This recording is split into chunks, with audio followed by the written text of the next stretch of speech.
that the shovel is shorter than others, or the handle is.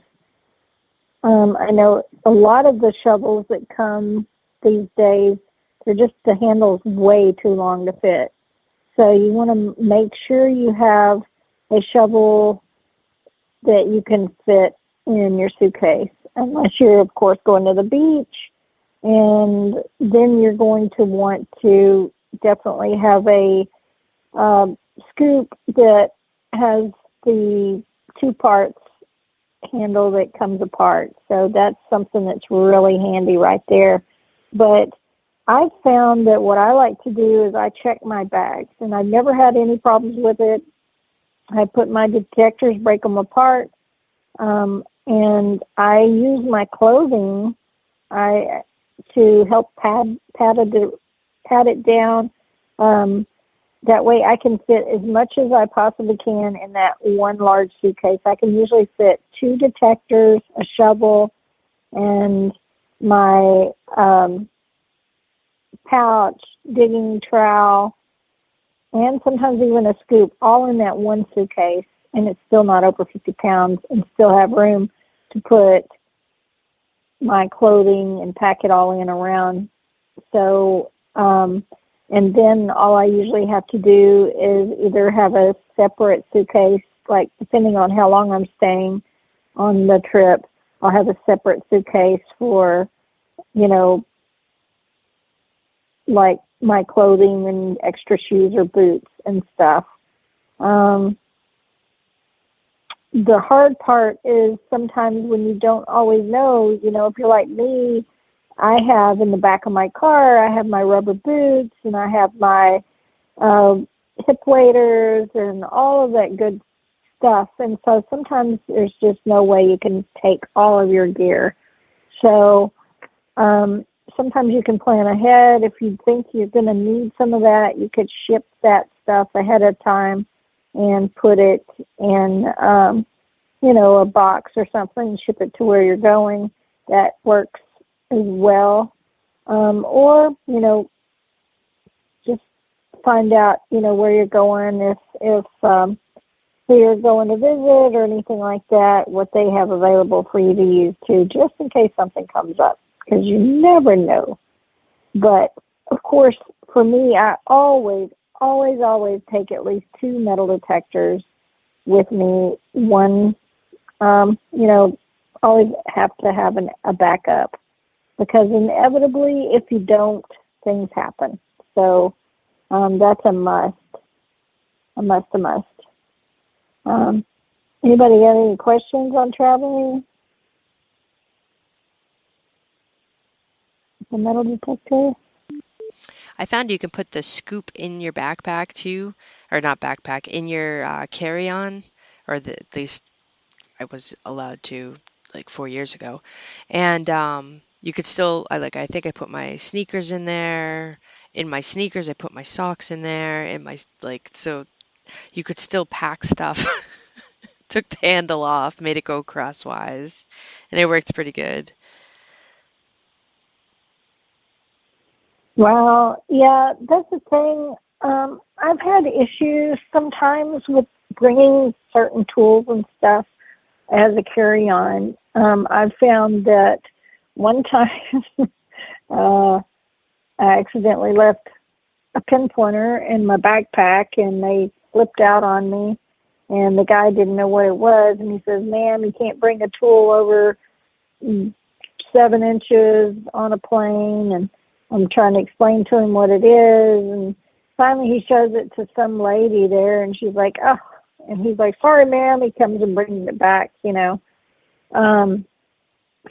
Some places are really weird about carrying on certain tools, while others aren't. So I guess it kind of depends.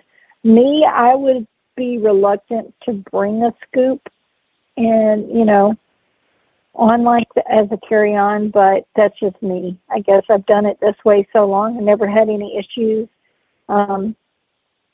except for, that time. I would just be leery. I do have to say, this last time I traveled, I didn't travel for long. I think it was 4 days I traveled, so I only brought a carry-on.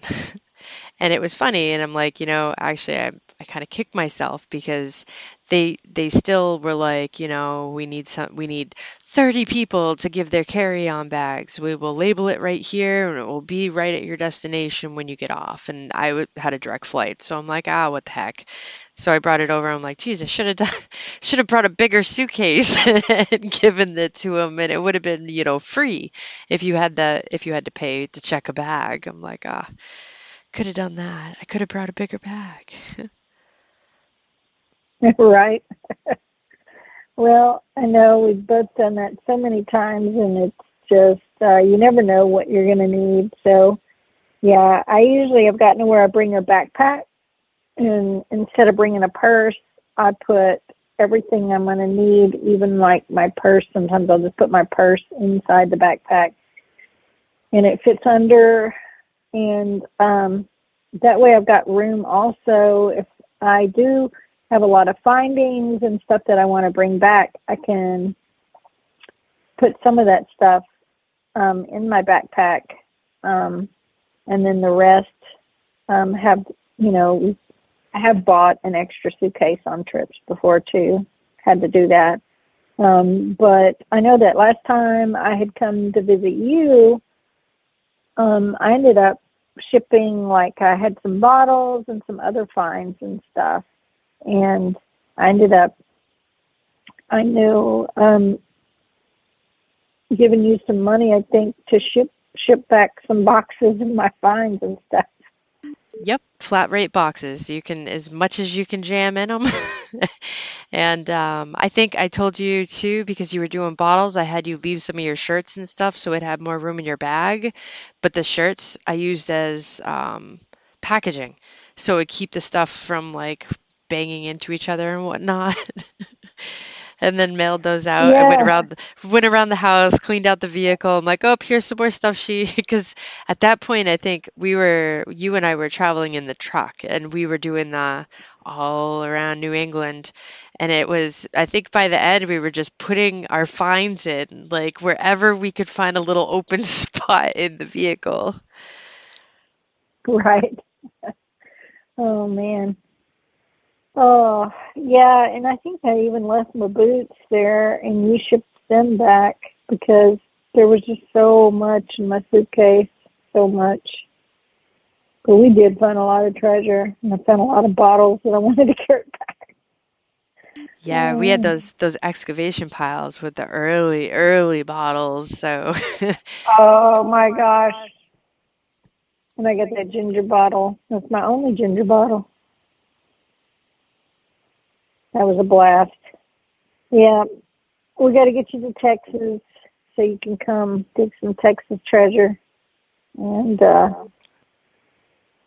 I do. If I had known you definitely. would have had the New England weather in the spring instead of your usual almost 90 already, I would have been like, "Hey, Memorial Day, I'm booking a trip down."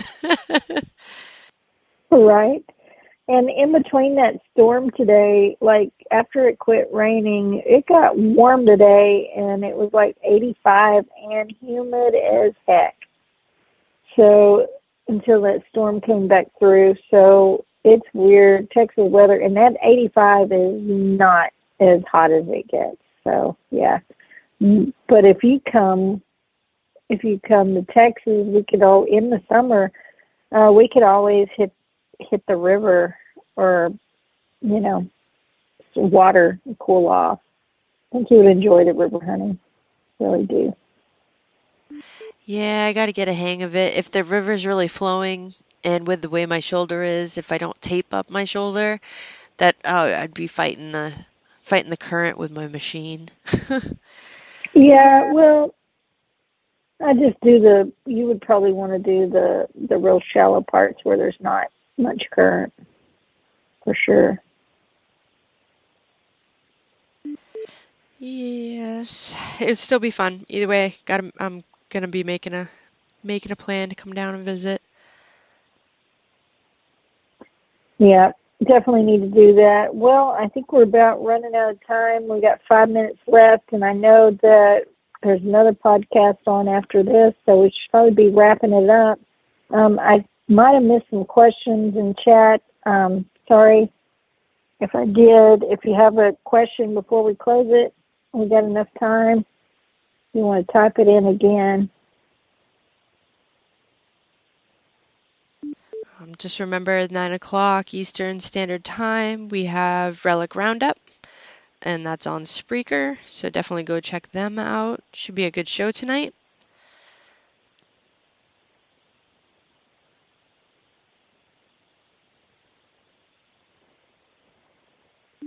All right, I don't think we have any more questions, do we? Nope, doesn't look like it. All right, everyone. Well, we thank you for being here. I hope you enjoyed the show. I know we kind of rambled about our finds and stuff and other stuff, but thanks again. We appreciate all of you for tuning in and listening, and hope you get out and dig some amazing stuff this next week. Mike, yes, hopefully soon. Possibly two. All right, good night, everyone. Have a great week. Good night, all. All right, good night. Night.